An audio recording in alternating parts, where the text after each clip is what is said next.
भयकथा जिवंत सावल्या. रात्रीचे 11:30 वाजले होते. गावाच्या टोकाला असलेलं एक जुनं, मोडकळीस आलेलं घर गेल्या अनेक वर्षांपासून बंद होतं. त्या घराबद्दल गावात अनेक कथा पसरल्या होत्या. रात्री तिथे सावल्या जिवंत होतात. अज्जला या गोष्टींवर कधीच विश्वास नव्हता.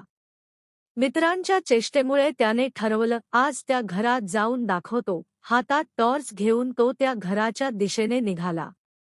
घरात पाऊल टाकताच त्याला थंडगार वाऱ्याचा झोत जाणवला. आतल्या भिंतींवर टॉर्चचा प्रकाश फिरवताच त्याला जाणवलं, भिंतींवरच्या सावल्या हलत होत्या. तो थबकला. ही फक्त भीती असेल असं म्हणत तो पुढे सरकला. अचानक मागून कुजबूज ऐकू आली.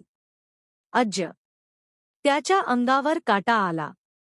आवाज इतका जवळचा वाटत होता, जणू कुणीतरी त्याच्या अगदी कानाजवळ बोललं होतं. तो झटकन मागे वळला, पण तिथे कुणीच नव्हतं. टॉर्चचा प्रकाश समोरच्या भिंतीवर पडला आणि त्याचं हृदय जोरात धडधडू लागलं. भिंतीवर त्याची स्वतःची सावली नव्हती.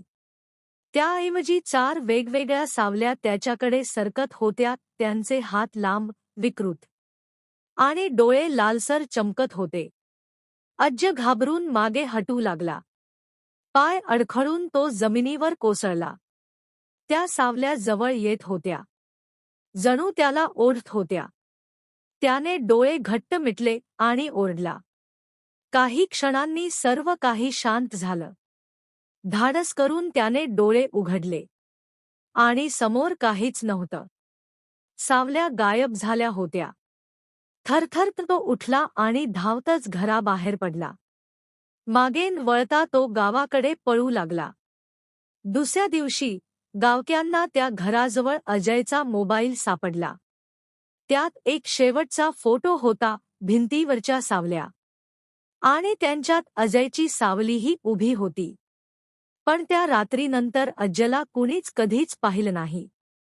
आजही लोक सांगतात, त्या घराच्या भिंतींवर नवीन सावली दिसते, जणू अजूनही कुणीतरी तिथे जिवंत आहे, सावलीच्या रूपात.